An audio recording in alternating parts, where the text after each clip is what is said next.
Hello, fellow Fibro warriors, friends, and family. Welcome to National Fibromyalgia Awareness Month. I wanted to touch base with you today, it's been a while, to go through what my story over the past 22 plus years has been.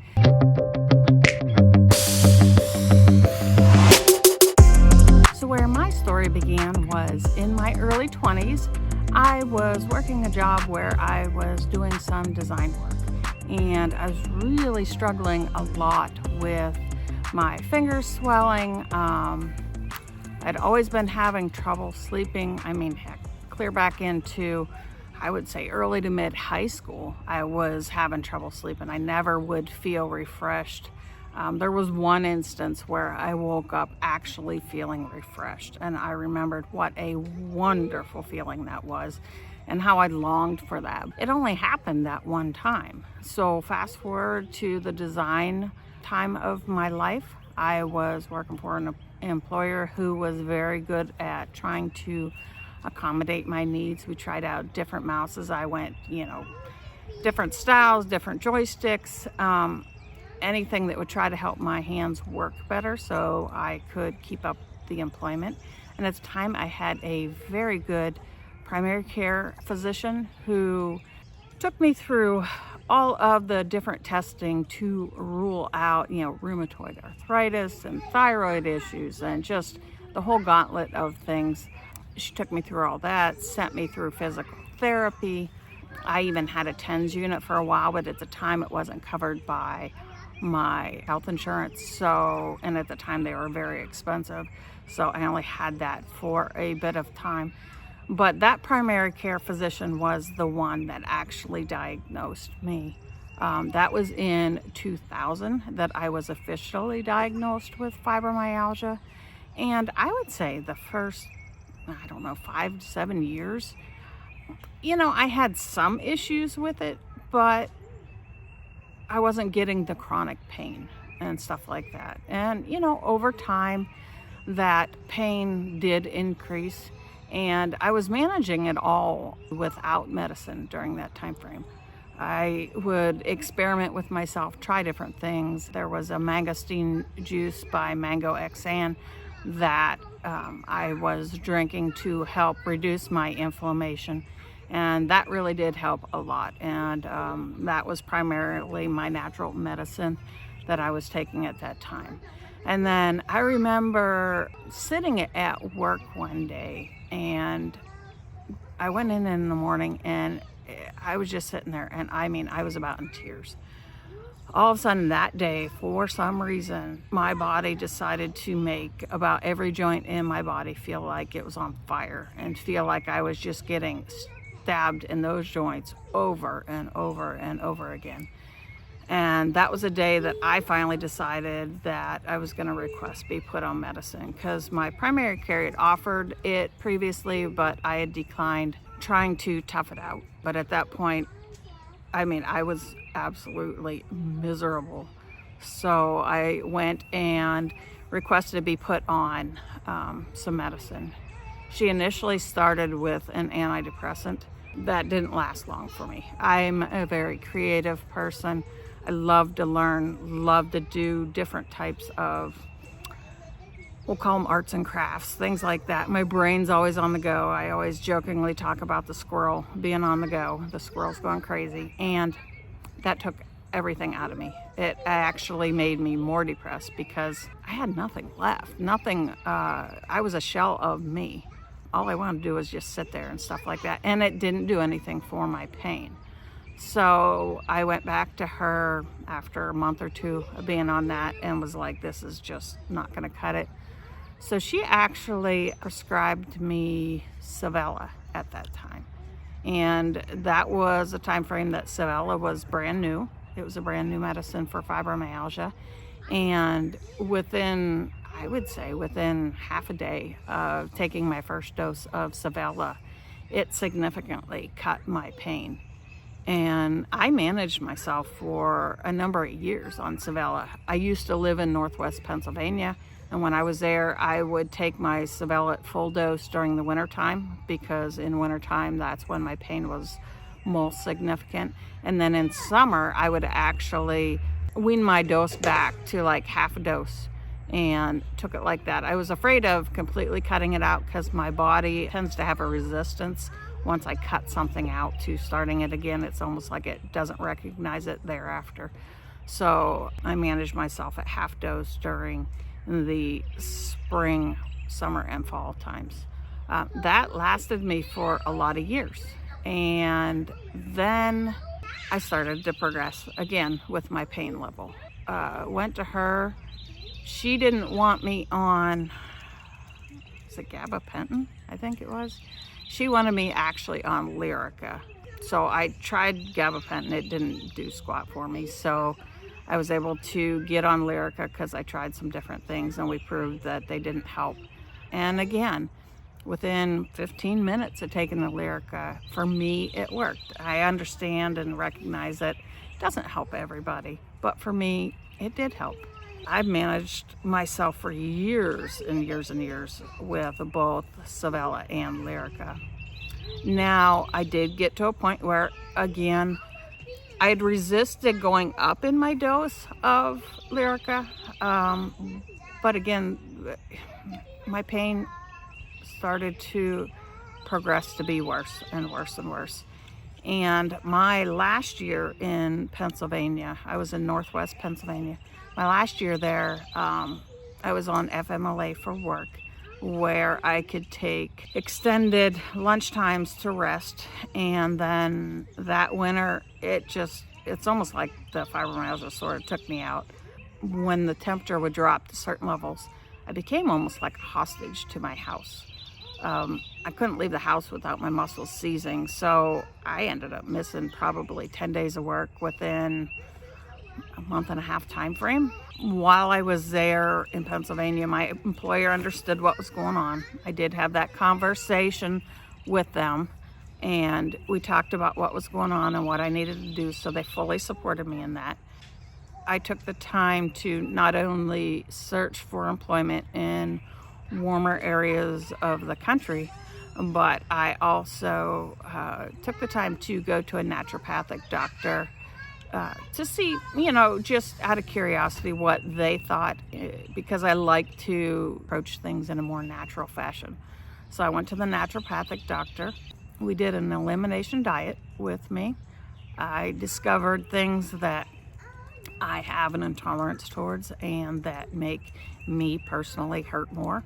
I realize that's individual for every person, so oftentimes I'm part of groups where I see people say, eliminate this, eliminate that, and you'll be perfectly fine. Well, I found that it's different for every person, because things that people say to eliminate all the time didn't affect me. While I was going to that naturopathic doctor, I also met a lady that did reflexology. I went in to inquire about acupuncture and talked to her a little bit. She said reflexology was almost like a form of acupuncture, just without needles, where she would work, primary points in your body and, get your body moving again. So I thought, what the heck? I didn't have anything to lose at that point. So I tried her out, and I could not have been more happy with her. She was able to get all my neck and shoulder muscles unlocked for the first time in years, and she did that in my first appointment with her. I then scheduled regularly weekly appointments with her to work in those areas. I had to chuckle. She would get a little frustrated with me because it seemed like she could never get past those areas. She wanted to work on other areas in my body, but I told her, hey, I'm just looking at it as you're helping me manage my life. When I went to the naturopathic doctor, keep in mind, I was still on my medicines. Like I said, it was at that point in time where I was looking for a job down south, and my pain was progressing. So, through the elimination diet and through the working with the reflexologist and through taking a whole plethora of other supplements and stuff like that to help my body. With fibromyalgia, your body doesn't absorb nutrients right, so we really powered the vitamins and other nutrients to my body. And I was actually able to cut my pain level by probably 75–80%. I will say that financially it wasn't sustainable long term because, the reflexologist wasn't covered by insurance, naturopathic doctor wasn't covered by insurance, all the supplements that I was taking wasn't covered by insurance. It's unfortunate that, medicine in today's day and age, or insurance in today's day and age, doesn't do things to help you naturally manage your health. That was a point in time that I was able to get some relief and limp me through till I was able to find a job down south. Where I landed is in the Piedmont region of North Carolina. It's sort of north central part. And the first couple years I was here, actually my pain cut way back, to the point that I was actually, again, cutting back on my medicine some. In my first year here, I met a gentleman, ended up getting married.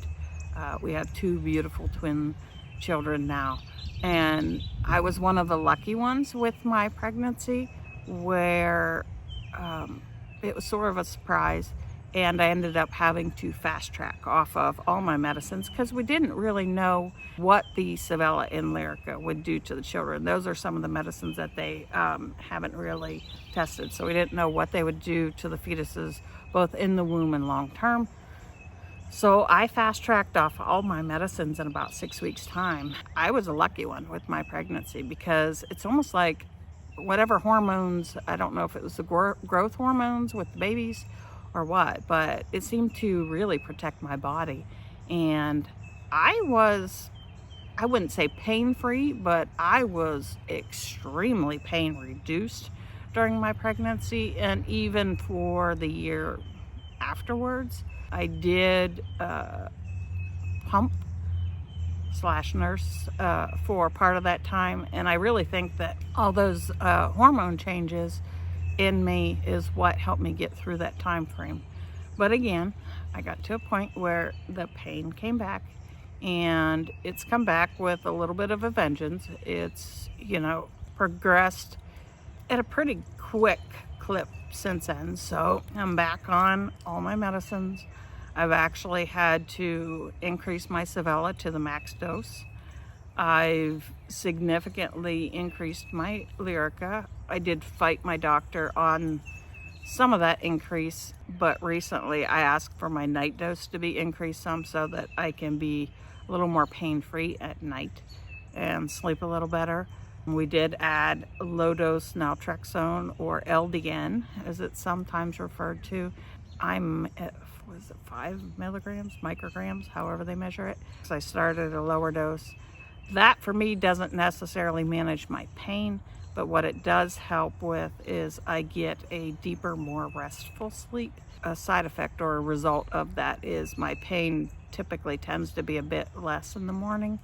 I'm still to a point where my body is challenged from day to day. I mean, there's some days that I'm just wiped out. Yesterday was one of those where I just wanted to sleep all day, and I did in fact take a couple of naps. Currently I'm unemployed. I'm laid off, have been for a little while, but I'm actively searching to get back to work. That scares me a bit because, I get a lot of fiber fog and you get a lot of pain, and you can't predict it. You can't control it. So it really does worry me on how I'm going to manage a full-time job. It's needed for my family, but it's a scary thing to face because, I want to be the best employee that I can be. I don't want to be a slacker. I've always been a hard worker. I've always taken pride in doing a good job, and it worries me going back to work and not being able to perform to my expectations. So we'll see. I've interviewed a few times. I'm actually in, conversations with a company right now. I've applied to a ton of jobs. As sad as it sounds, you can't say, when you do the applications, do you have one of the disabilities? And they have actually added fibromyalgia to that list. You can't say you got it because you won't get hired. You don't want to not mention it, but at the same token, you have to not mention it till it gets to a point, I'm hoping I get hired soon so that I have time to get time under my belt before the bad weather hits. Now, weather in general affects me. The barometric pressure changes really do me in. I think that's one of the reasons why I was so down for the count yesterday. We had not only rain coming in, but it cooled off quite significantly. I mean, that's where I'm at today. I'm getting what I feel is pretty maxed out on my medicines. That does concern me because, what do I do for the future? I am considering doing another elimination diet, more so to reset my body. I know what bothers me. I'm curious to see if anything else has cropped up in the meantime. I sort of want to use it as a way to step back and calm down my body, and also as a way to see, like with my husband, if there's anything maybe that bothers him as well. So that's where I am today. The purpose of this channel is to help document some of my journey through all this and to let you know that you're not in this alone. I'm here with you and I'm here for you. So let's do all this together over the course of this month. We'll talk about different things. One of the things I do want to talk about is some of the variations on those elimination diets and maybe give you some ideas of different recipes or different things you might want to try during that time frame of the elimination phase and starting to gradually add things back into your diet. You add in the dairies or you add in the grains or, just other things. It can be a little overwhelming and you don't want to eat just salads all the time. So we'll talk through all that in the upcoming month. I'll try to post definitely on a regular basis, get back into the swing of things with this. But like I said, you really aren't in this alone. I am here for you and I am here with you on this. I have it. I've had it for 22 plus years. So, I speak from my experience. I'm not an expert. I'm not a doctor. I just do a ton of studying and I do a lot of experimenting. So if you would, join me on the upcoming journey and I'll talk to you soon. Take care.